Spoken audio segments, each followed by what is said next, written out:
पहले सवाल पे आते हैं। पहला सवाल क्या बोलता है, ये देखिएगा 2019 का मेंस का पूछा गया सवाल है।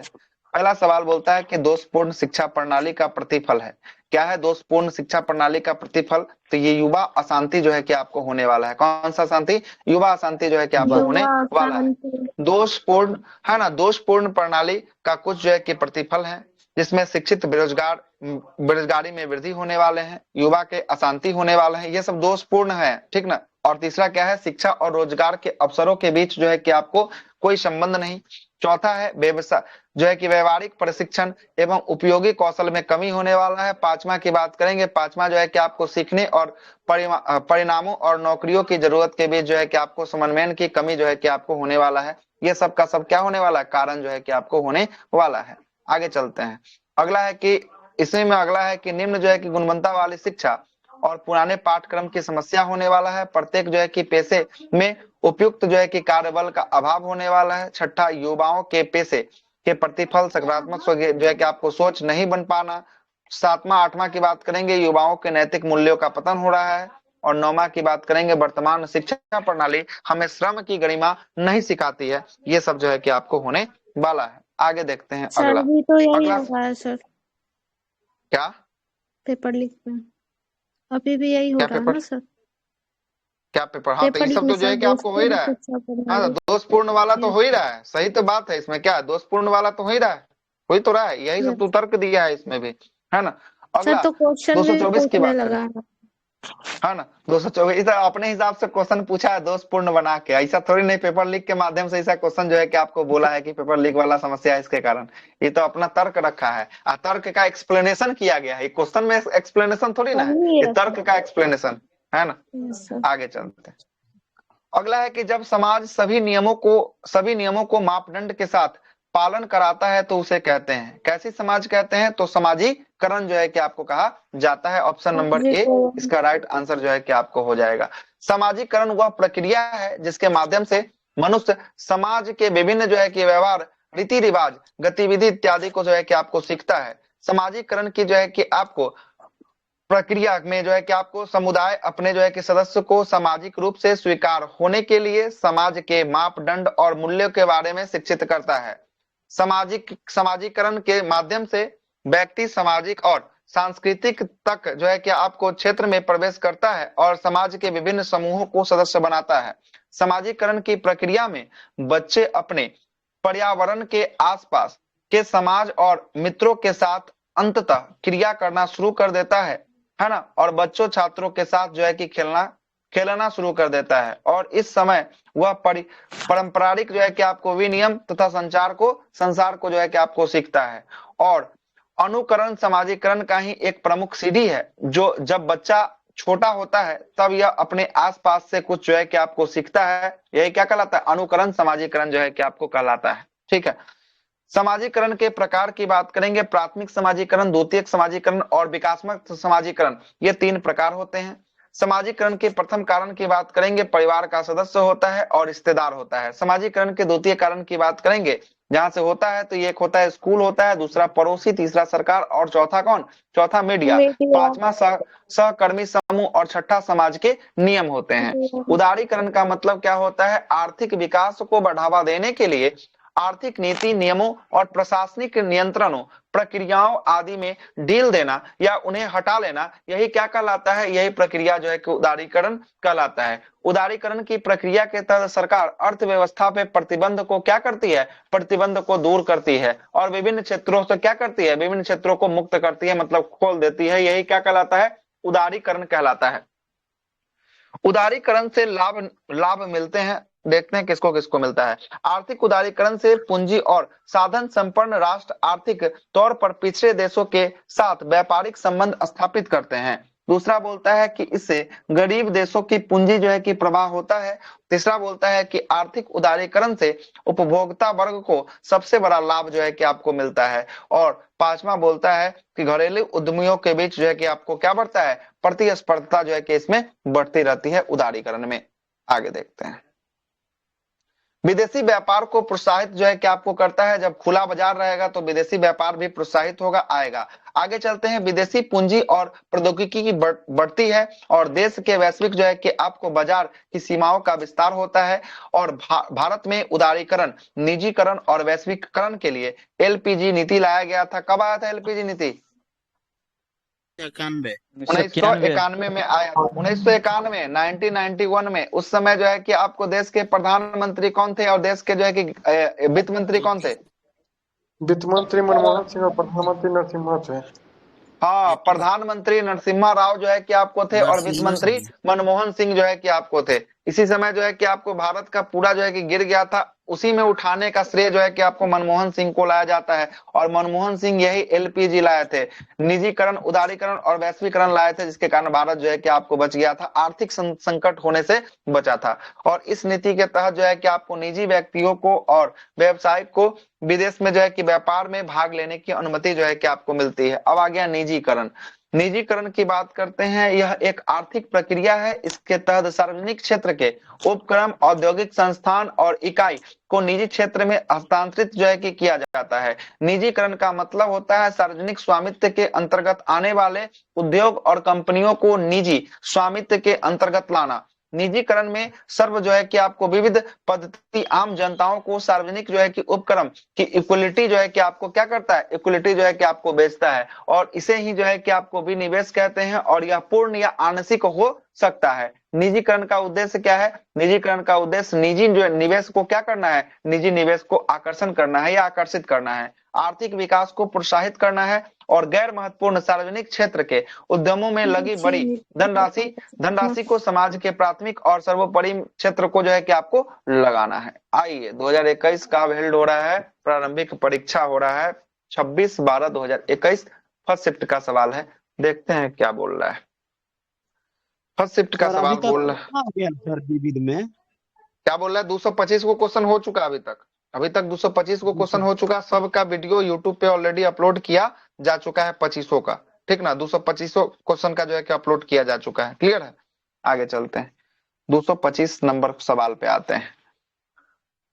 225वां सवाल बोलता है कि निम्नलिखित में से कौन भारत में जाति प्रथा का वर्णन नहीं मिलता है? जाति प्रथा का वर्णन कहाँ नहीं मिलता है ना। देखते हैं क्या लिया आंसर। आंसर लिया है कि विवाह समूह के सदस्य के बाहर ही जो है कि आपको हो सकता है। यही जो है कि आपको जाति प्रथा का वर्णन नहीं मिलता है। ऑप्शन नंबर सी नहीं मिलता है। विवाह समूह के सदस्य के बाहर जो है कि आपको हो सकता है, समूह के सदस्य का बाहर हो सकता है, यही जो है कि आपको प्रथा का वर्णन यहीं पे नहीं मिलता है। जाति प्रथा में विवाह हमेशा जो है कि आपको क्या होता है, जाति के अंदर ही होता है, न कि जाति के बाहर होता है। तो कथन के अनुसार ऑप्शन नंबर सी क्या है, सी जो है कि आपको गलत होने वाला है। ठीक है। जाति व्यवस्था में भारतीय समाज का एक अलग एवं अनोखा विशेषता है जो विश्व के किसी और समाज को जो है कि आपको देखने को नहीं मिलता है। ठीक ना। आगे चलते हैं। जाति व्यवस्था की कुछ विशेषताएं हैं जिसमें क्या क्या है। जाति जो है कि व्यवस्था जन्म के आधार पर रैंकिंग होती है। जैसा आप जिस जाति में जन्म लीजिएगा उसी आधार पर जो है कि आपको डिनोट होगा, है ना। पहले जो है कि बीच में जो है कि आपको देखिएगा प्राचीन भारत में, तो वहां पर जो है कि कर्म के आधार पर भी जो है कि आपको जाति की व्यवस्था जो है कि आपको थी। देखिए ना, जो जिस कर्म को करेगा उस कर्म के आधार पर जाति की व्यवस्था जो है कि आपको थी। जाति व्यवस्था में जो है कि आपको जन्म के आधार पर जो है कि क्या मिलता है, सदस्यता जो है कि आपको होती है। आगे देखते हैं। तो सर जाति क्वेश्चन का मतलब क्या है सर? जिसको कि जिसमें मतलब बोल रहे इंटरेस्ट कि होगा जाति वो विवाह जाति का का मतलब ये कह रहा है कि ये क्वेश्चन कह रहा है कि निम्नलिखित में से वह कौन सा भारत में जाति प्रथा का वर्णन नहीं मिलता है। कौन सा में भारत में वो कौन सा प्रथा है जिसमें जाति प्रथा का वर्णन जो है कि आपको नहीं मिलता है। तो जाति प्रथा का वर्णन नहीं है तो ये क्या बोल रहा है कि विवाह समूह, जिस समूह में विवाह करते हैं उसके सदस्य का बाहर की ही जो है कि आपको हो जाना। जैसे आप जो सदस्य हैं जिस जाति के हैं उससे बाहर से विवाह करते हैं, यही भारत में जाति प्रथा का वर्णन नहीं मिलता। जिस जाति के उसी जाति से न करते हैं। तो ऑप्शन नंबर सी जो है ये जो है कि आपको अलग जाति के बारे में बोल रहा है, यही इसका राइट आंसर जो है कि आपको होता है। और जाति प्रथा में अभी हम देखें तर्क, जाति जन्म पर आधार पर निर्धारित होता है। अभी देखें ना नीचे में जन्म के आधार पे था क्या, सही था ना। देखिए दूसरा क्या बोल रहा है कि विवाह समूह सदस्य में ही जो है कि आपको होता है, जिस जाति में आप रहिएगा उसी जाति में होगा। सही है। चौथा, तीसरा तो रॉन्ग ही हो गया, चौथा की बात करेंगे। जाति सदस्य में खाना खाने और खाना जो है कि बांटने की जो है कि संबंध नियम जो है कि आपको शामिल होता है। जिस जाति में अभी भी देखते होंगे कि जो आपके जाति के होंगे या जो आपके पट्टी परदार होते हैं, अभी भी भोज में जो है कि उसके यहाँ खाना जो है कि बांटने या जो है कि आपको भोज खिलाना होता है, तो एक भोज अपने जाति वाले को भी खिलाना होता है। गांव में देखते हैं ना, गांव में एक भोज जाति वाले को भी खिलाना होता है। तो यही जो है कि आपको 3 कथन सही है, एक कथन जो है कि आपको गलत है, जो ऑप्शन नंबर सी में लिखा हुआ है। क्लियर, आगे चलते ठीक है सर। आगे देखिएगा। जाति व्यवस्था में प्रत्येक व्यक्ति अपनी जाति हमेशा के लिए जो है कि आपको क्या होता है, अस्थायी होता है। क्या अभी आप जो है कि जिस जाति से हैं, अगले 2 साल बाद आपकी जाति चेंज हो जाएगी? नहीं ना होगी, अस्थायी होता है यही इसकी नहीं जाति, होता। है कि नहीं? आगे चलते हैं। जाति व्यवस्था में अंतर जो है कि विवाह होता है। जाति व्यवस्था में अंत विवाह जो है कि आपको होता है, और जाति व्यवस्था में निश्चित जो है कि व्यवसाय जो है कि आपको होता है। जाति व्यवस्था में श्रमिक का और जो है कि आपको स्वाभाविक जो है कि आपको विभाजन होता है, और जाति व्यवस्था में विभाजन वर्ग एक दूसरे को जो है कि ऊंचे नीचे जो है कि आपको मानते हैं। ये बात सही है। आगे चलते हैं। जाति व्यवस्था के खान पान और सार्वजनिक सामाजिक जो है कि व्यवहार संबंधित जो है कि आपको प्रतिबंध होता है ना। और जाति व्यवस्था में पेशे में चुनाव में पूर्ण स्वतंत्रता का अभाव जो है कि आपको होता है। ये सब का सब जो है कि बात यहाँ पर सही है। आगे चलते हैं। अगला प्रश्न है कि निम्नलिखित में से कौन सा समूह का उदाहरण, अच्छा, निम्नलिखित में से कौन सा समूह का उदाहरण कौन सा है? समूह का उदाहरण कौन सा है पूछ रहा है। तो समूह का उदाहरण देखिए, तो समूह का उदाहरण जो है कि आपको रेलवे स्टेशन में प्रतीक्षा करने वाले यात्री, या क्या एक समूह का उदाहरण है? ये कोई ए नाम का व्यक्ति आएगा, कोई बी नाम का आएगा, कोई सी नाम का आएगा, कोई डी नाम का आएगा। क्या क्या ये समूह है? एक दूसरे को जान रहा है? नहीं ना जान रहा है, सब अपना अपना है। नहीं तो ये सर। ऑप्शन नंबर 1 जो है कि आपको गलत हो जाएगा।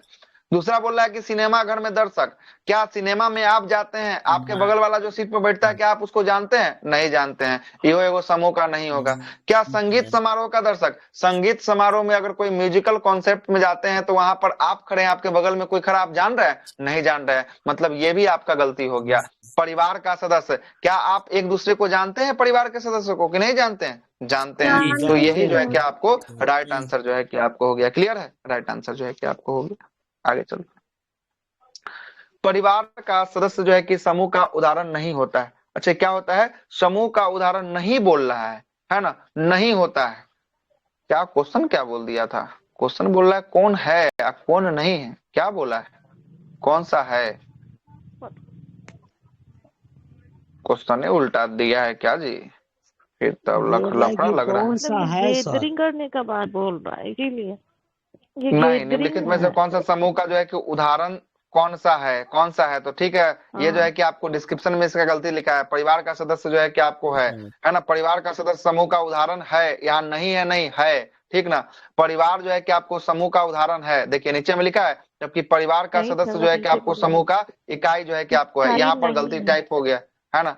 इकाई नहीं है, कहाँ इकाई है? तो नहीं है, कहाँ नहीं है?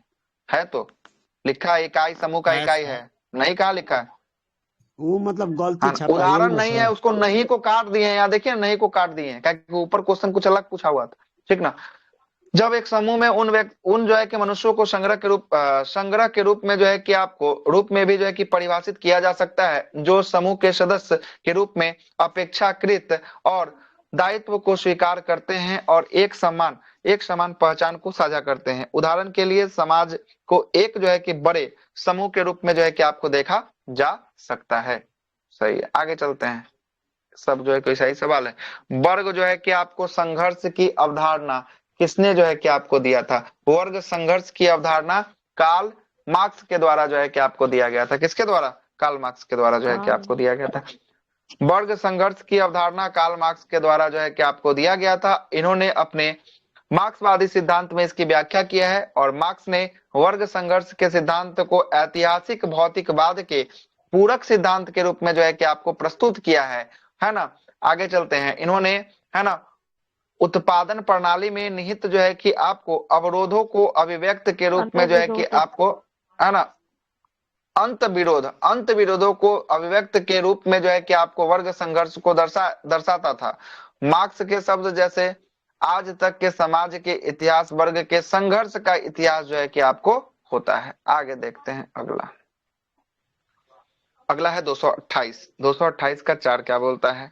228 बोलता है कि आपको दुर्खिम दुर्खिम दुर्गम के दुर्खिम है। अनुसार दुर्खिम के अनुसार आधुनिक समाज डैश होता है। कैसा होता है आधुनिक समाज? तो ये होता है सावयवी जो है कि आपको एकता जो है कि आपको होता है, सावयवी एकता जो है कि आपको होता है ना, सावयवी एकता। ठीक है।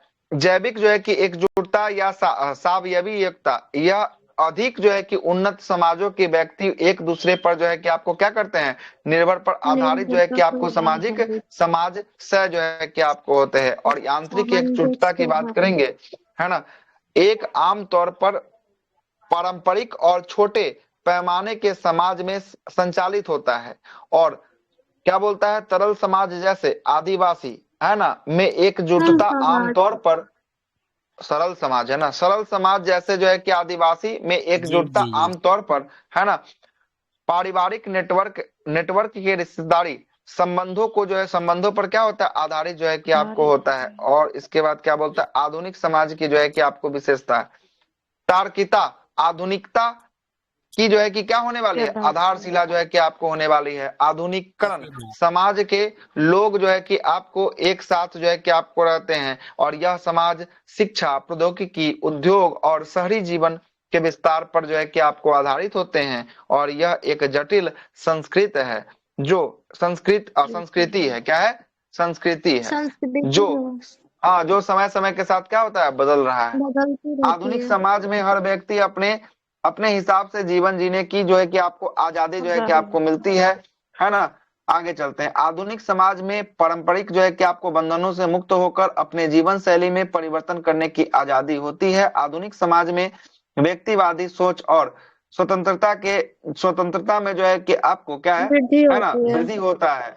आधुनिक जो है कि समाज में सामाजिक प्रगति और सामाजिक जो है कि मुक्ति के प्रश्नों पर विचार पर जो है कि आपको जोर दिया जा सकता है। आगे बोल रहा है कि आधुनिक आधुनिक समाज में जो है कि आपको नौकरशाह व्यवस्था एवं संस्थानों की जो है कि आपको विकास होती है। आधुनिक आधुनिक जो है कि आपको समाज में बड़े पैमाने पर जो है कि आपको बड़े पैमाने पर क्या होता है, संगठनों का बड़े निर्माण पैमाने पर जो होता एक है। संगठनों का निर्माण होता है। आधुनिक समाज में सामाजिक समानताएं होती है। आधुनिक समाज में परिवर्तन एक जो है कि आपको विशिष्ट पहचान होती है। आधुनिक समाज में सामाजिक संरचना, सामाजिक मूल्य तथा व्यवहारों की प्रेरणा के रूप में तात्विक जो है कि आपको व्यवहार, सामाजिक जो है कि समानता तथा गतिशीलता से जुड़ा जो है कि आपको होता है। सब वैसा ही सवाल आ रहा है। वेबर के अनुसार निम्नलिखित में से कौन सा पारंपरिक सत्ता का जो है कि स्रोत है, कौन होने वाला है? तो ये होने वाला है प्रथा। कौन होगा? प्रथा। वेबर के अनुसार सर ये प्रथा जो है कि वेबर पारंपरिक, ये मिसलेनियस में वो है वाला सर, ये फिजिक्स कौन फिजिक्स वाला वेबर नहीं है, ठीक ना, फिजिक्स वाला वेबर नहीं है जो आप सोच रहे हैं, है ना। ये ये जो है कि साइकोलॉजी आपको ये टाइप सब वाला कथन, सब साइकोलॉजी का ही सब क्वेश्चन जो है कि आपको सब निकल के आ रहा है सामने, ठीक ना। वेबर के अनुसार जो है कि आपको क्या है, प्रथा जो है कि पारंपरिक अधिकार का स्रोत होता है। और वेबर के अनुसार सत्ता का संबंध शक्ति से होता है। वैध शक्ति ही जो है कि आपको सत्ता कहा जाता है, वैध शक्ति को सत्ता कहा जाता है। आगे देखते हैं। वेबर ने सत्ता का वर्गीकरण का प्रयास किया था। इन्होंने नौकरशाही व्यवस्था को वैधानिक सत्ता का सबसे प्रमुख जो है कि उदाहरण माना है। वैधानिक सत्ता का स्रोत व्यक्ति की निजी प्रतिष्ठा में निहित नहीं होती है, जब बल्कि उन नियमों में निहित होती है जिनके तहत वह एक विशिष्ट पद पर आसीन होते हैं, है ना। इस सत्ता का स्रोत स्वयं राज्य का कानून होता है और इसका अधिकार क्षेत्र सीमित होता है। मैक्स वेबर के अनुसार अधिकार प्राधिकार 3 प्रकार के होते हैं। पारंपरिक अधिकार, है ना, करिश जो है क्या करिश्माई अधिकार होता है। और कानूनी जो है कि आपको तर्क संगत अधिकार जो है कि आपको होता है। पारंपरिक अधिकार एक प्रकार का नेतृत्व है जिसमें सत्ताधारी सत्ता का अधिकार परंपराओं तथा प्रथाओं से जुड़ा होता है। करिश्माई अधिकार, है ना, असाधारण व्यक्तिगत क्षमताओं द्वारा वैध शक्ति है जो आज्ञाकारी और निष्ठा को प्रेरित करती है ना। और कानूनी जो है कि आपको तर्क संगत अधिकार तथा नौकरशाही अधिकार है। इसमें सरकार जैसे कानून के रूप में अधिनियमित कानून द्वारा शक्तियों को वैध जो है कि आपको किया जाता है, वैध किया जाता है। सब सवाल वैसा नहीं आ रहा है साइकोलॉजी वाला। 230 की बात करेंगे। 230 क्या बोलता है कि आमने सामने की अंत क्रिया के संदर्भ में मानव व्यवहार के अध्ययन को डैश कहा जाता है? मानव व्यवहार के अध्ययन को क्या कहा जाता है? सूक्ष्म जो है कि आपको समाज शास्त्र जो है कि आप समाज शास्त्र जो है कि आपको कहा जाता है। देखते हैं क्या बोलते हैं कि आमने सामने की अंत क्रिया के संदर्भ में मानव व्यवहार के अध्ययन को सूक्ष्म समाज शास्त्र कहते हैं। बड़े जो है कि आपको समूह संगठन तथा सामाजिक जो है कि व्यवहार की सामाजिक व्यवस्थाओं के अध्ययन करना सामिश्रित जो है कि समाज शास्त्र कहलाता है। और समाज शास्त्र का जनक जो है कि आपको किसे माना गया है? अगस्टा जो है कि आपको कॉम्ट को जो है कि आपको माना गया है। और समाज शास्त्र में जो है कि आपको किसका समाज का अध्ययन जो है कि आपको किया जाता है समाज ना? का अध्ययन किया जाता है। अच्छा, समाज शास्त्र में मानव समाज का अध्ययन जो है कि आपको किया जाता है। फिर से वही आ गया 2021 में। सब जो है कि साइकोलॉजी को एक साइड रख के सजा के दिया हुआ है, ठीक ना? देखना हम लोग 2023 तक पहुंचे हैं और इसमें जो है कि आपको 2000 हाँ, ये केवल और केवल साइकोलॉजी को एक साइड सजा के दिया है ना? कितना नंबर क्वेश्चन है? 231 क्वेश्चन है ना? साइकोलॉजी है, 231 है। सोशियोलॉजी है सर। सोशियोलॉजी है कि साइकोलॉजी नहीं है? सोशियोलॉजी होगा, है ना? सोशियोलॉजी है सर समाज ये। शास्त्र ना है। हाँ, सोशियोलॉजी होगा, समाज शास्त्र है ना, तो सोशियोलॉजी होगा, ठीक ना? हाँ हाँ सोशियोलॉजी होगा, हाँ। है ना? समाज शास्त्र, इतना नाम से ही पता चल रहा है कि कौन होने वाला है ना? इसमें जो है कि आपको कितना पर हम लोग हैं? 231 पे है ना? 231 पे है ना? अभी भी जो है कि आपको कितना क्वेश्चन बचा हुआ है? हाँ, अभी भी जो है कि आपको, है ना, है अभी भी जो है थोड़ा बहुत क्वेश्चन है अभी भी, है ना? 1.5 पेज अभी भी होगा, है ना? 235 तक जो है कि आपको ऐसा ही चलेगा। उसके बाद जो है कि आपको 235 के बाद फिर जो है कि आपको सही हो जाएगा, ठीक ना? फिर सही हो जाएगा। चलिए 235 तक पहले देखते हैं इसको।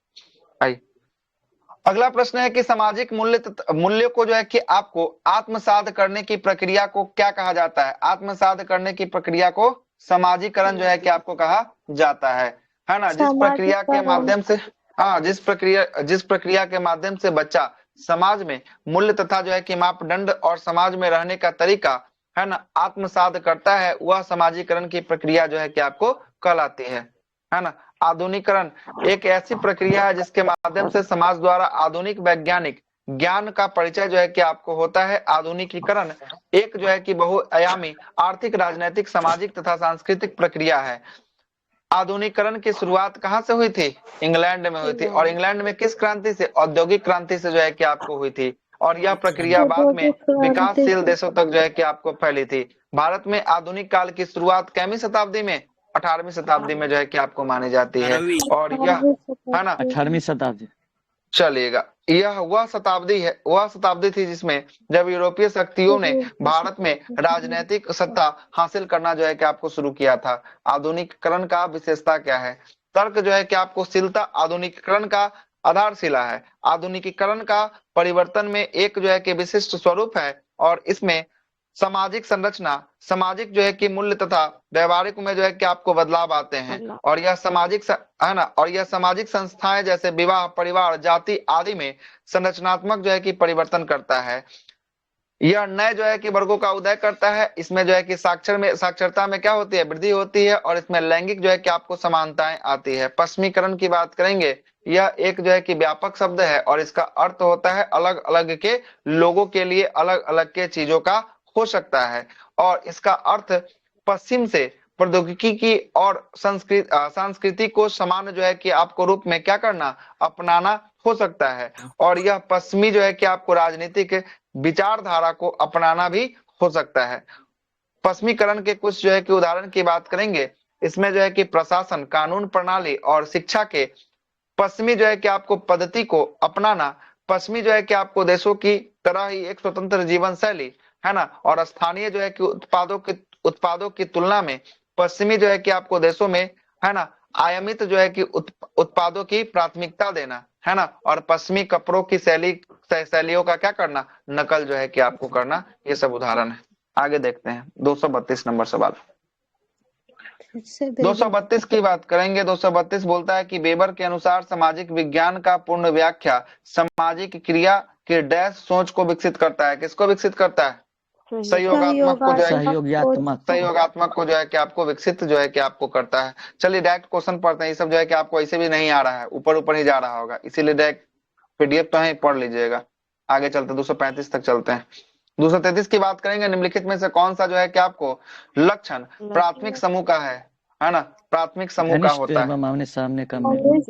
घनिष्ठ एवं आमने आमने सामने का जो है कि आपको मेल मिलाप, यही जो है कि आपको होता है प्राथमिक समूह का जो है कि आपको लक्षण जो है कि आपको होता है, प्राइमरी का होता है। अगला बोल रहा है कि 234 बोलता है संदर्भ समूह है। क्या है संदर्भ समूह?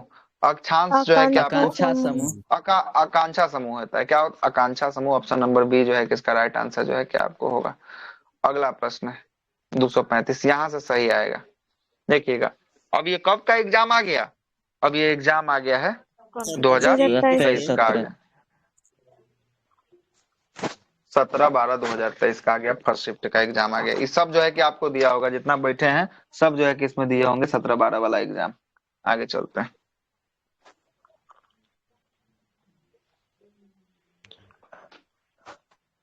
कांगड़ा लघु चित्रकला किस राज्य में? ये ऑलरेडी रिपीट क्वेश्चन है प्रीवियस ईयर से। हिमाचल प्रदेश। ये अरुणाचल प्रदेश, ये अरुणाचल या होगा, हिमाचल होगा, हिमाचल प्रदेश का होगा। कहाँ का होगा? हिमाचल का होगा। कांगड़ा की बात करेंगे, कांगड़ा कहाँ का? हिमाचल का। ऑलरेडी रिपीट है, इससे पहले ये क्वेश्चन विविध में पूछा जा चुका है। एकरा राजधानी है कहाँ का? घना का जो है कि आपको राजधानी होने वाला है। कहाँ का? घना का। और घना जो है कि आपको गोल्ड कोस्ट के नाम से जाना जाता है, और गोल्ड कोस्ट नामक शहर जो है कि आपको कहाँ पे है? गोल्ड कोस्ट नामक शहर ऑस्ट्रेलिया में है। घना को गोल्ड कोस्ट के लिए इसलिए जाना जाता है क्योंकि अफ्रीका कॉन्टिनेंट में पश्चिम की दिशा में ये एक देश है, और इस देश में सबसे अधिक सोना जो है कि आपको निकलता है, इसीलिए घना को गोल्ड कोस्ट के नाम से। आज ही तो आया था, आज करंट में आया था ना ये वाला सवाल, आया होगा।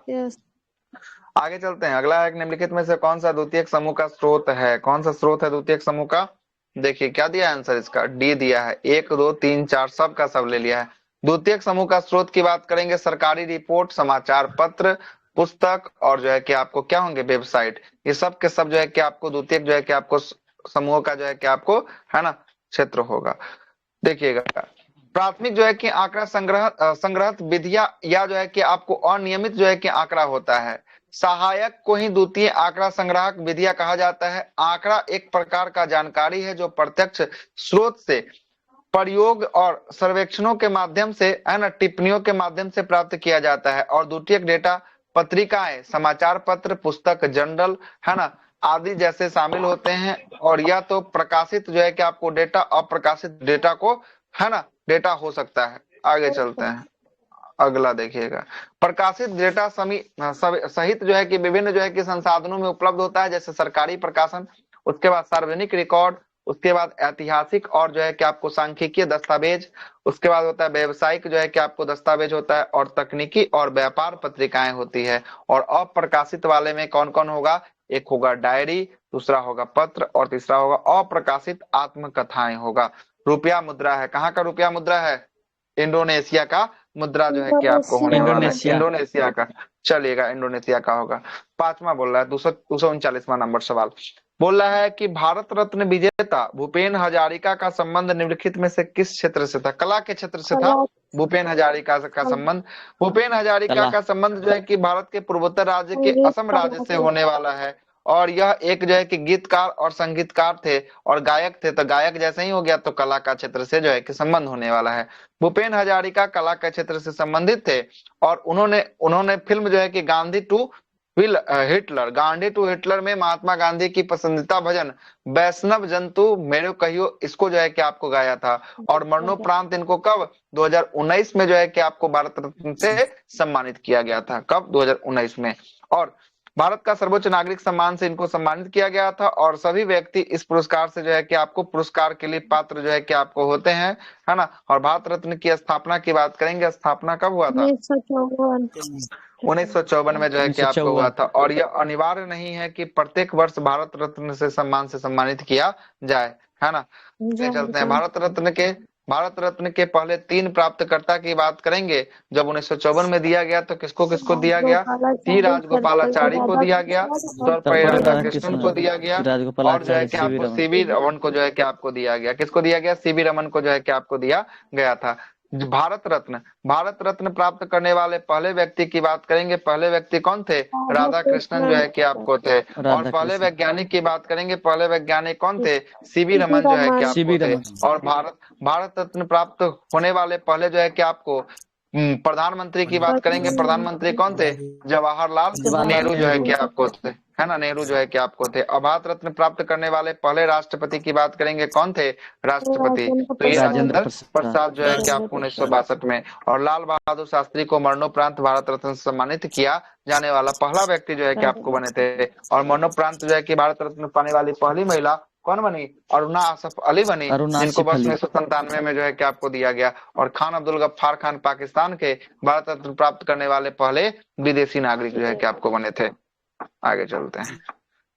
भारत रत्न प्राप्त करने वाले पहले दो जो है कि आपको गैर जो है कि भारतीय कौन कौन, खान अब्दुल गफ्फार खान और नेल्सन मंडेला, है ना। नेल्सन मंडेला को 1990 में जो है कि आपको दिया गया, और खान अब्दुल गफ्फार खान को 1987 में जो है कि आपको दिया गया। इंदिरा गांधी को भारत रत्न जो है कि आपको पाने वाली पहली महिला जो है कि कब बनी, इंदिरा गांधी 1971 में बनी थी। और भारत रत्न पाने वाले पहले खिलाड़ी और सबसे कम उम्र के जो है कि आपको व्यक्ति कौन बने, सचिन तेंदुलकर बने। और इनको कब दिया गया, इनको दिया गया 2014 में दिया गया, 2014 में जो है कि आपको दिया गया। अब क्या है, हिंदी का जो है क्या है, हिंदी उन्दी जो है कि आप कर लीजिएगा खुद से ही, ठीक ना। हिंदी जो है कि आपको नहीं होगा। आगे इंग्लिश, इंग्लिश भी जो है कि आप खुद कर लीजिएगा, ठीक ना। इंग्लिश जो है कि आपको पीडीएफ आपको दिया हुआ है, ठीक ना। आगे चलते हैं, आगे देखिएगा। आगे है पीटी जो है कि 2023 का 17/12 का जो है कि आपको 23 का पीटी होगा। 244 नंबर सवाल की बात कर लेते हैं। 244वां सवाल क्या बोल रहा है, हाँ सेकेंड शिफ्ट का होगा, सर 2023 में दिया। 1275 वाला है। हाँ ये 1275 का होगा ना, 1275 जो है कि आपको होगा 2023 में। हाँ। 1275 का हुआ है हाँ कि तो उसी 2024 में ना में हुआ होगा, तो 24 में 24 में। ऐसे हाँ ऐसे में ठीक है है, सर। ये हाँ ठीक है, 1275 17/12/2023 1275 का है। ठीक है ठीक है, हाँ 1275 वाले का ही है 23 का है होगा ना। तब ठीक है, ना, 24 हाँ में ठीक है मेंस ठीक हुआ है। था। हाँ कर्ण बाबू, ये आप ही का सवाल होगा, जो ये आपका है ना सवाल, यही आपका सवाल होगा। देखते रहिए, ये आप ही का शिफ्ट का सवाल पूछा हुआ है। आइए आते हैं, देखिए कौन कौन आप सही मारे या कौन कौन गलत मारे हैं। निम्नलिखित में से कौन सा जो है कि जापानी मुद्रा जो है कि आपको होना, जापान का मुद्रा येन जो है कि आपको होगा, क्या होगा, येन जो है कि आपको होने वाला है। चलिए आते हैं आगे। जापान एशिया महाद्वीप में पूरब में स्थित जो है कि आपको एक द्वीप है ना। और उगता हुआ सूरज का देश कहा, किसे कहा जाता है उगता हुआ सूरज का देश, बताइए। जापान जापान को कहा जाता है। को जापान जो है, जापान के लोग अपने देश को, है ना, निस्पोन या जो है कि आपको निहोन कहते हैं, जिसका मतलब होता है सूर्योदय होता है। क्या होता है, सूर्योदय। सूर्योदय मतलब कि सूर्योदय। सबसे पहला अगर सूर्योदय होगा तो कहाँ होगा, जापान में होगा। Japan Japan. को सूर्योदय का देश भी कहा जाता है, लिख ही दिया इस बात को। जापान के 5 प्रमुख द्वीप, है ना, होकाइडो, हानसू, हानसू जो है कि आपको, जिस पर जापान का मुख्य जो है कि आपको भूमि कहा जाता है। और शिकोगु, क्यूशु, और जो है कि आपको कौन सा है, ओकी जो है कि आप ओकिनावा। ये 5 जो है कि आपको प्रमुख जो है कि आपको द्वीप है। और जापान की राजधानी क्या होगी, जापान की राजधानी टोक्यो। टोक्यो जो है कि आपको होगी। युवान की बात करेंगे, युवान युवान क्या, कौन से द्वीप पे है टोक्यो? अच्छा टोक्यो की बात करेंगे, टोक्यो कौन सा द्वीप पे होगा, होकाइडो पे होगा। किस पे होगा, हॉन्शू, हॉन्शू पर है, हॉन्शू होना हॉन्शू, चाहिए। अच्छा हॉन्शू पे जो है कि आपको होगा, हॉन्शू पे जो है कि आपको होगा। और होकाइडो जो है कि आपको सबसे बड़ा द्वीप की बात करेंगे ना, तब वो होकाइडो जो है कि आपको हो जाएगा, ठीक है ना। सबसे बड़ा द्वीप कौन होगा, होकाइडो हो अच्छा जाएगा। सर, एक चीज हमको समझ में नहीं है, ये जापान जो आप बता रहे हैं, दुनिया में तो और भी देश है, तो ये इसको काहे अच्छा बोला जाता है कि मतलब सूर्योदय का देश? अच्छा, जब आप मैप को देखिएगा ना, वर्ल्ड मैप को जब देखिएगा ना, वर्ल्ड मैप को देखिएगा, पूरब अच्छा साइड में ना देखिएगा ना, सबसे लास्ट में आपको जापान दिखाई देगा। पूरब साइड में सबसे लास्ट पूरा में जो है कि आपको जापान महासागर है उसके बाद, इसीलिए मतलब उसके बाद हाँ उसके वही बाद आता कोई है, जो है वहाँ कि से देश जो सूर्य है की कि आपको किरण नहीं आती दिखाई है देगा। पूरब और साइड में जब मनुष्य अच्छा देखिएगा सर, ना, तो कभी जापान जो है कि मैप आपको पढ़ाइएगा ना, वर्ल्ड मैप, तो उसको समझाइएगा जापान इस मतलब सूर्योदय वाला पढ़ाइए, अब देखिए नहीं तो देखिए, फिर समय दे। मैप जापान, अभी काहे के लिए खोल दिए सर?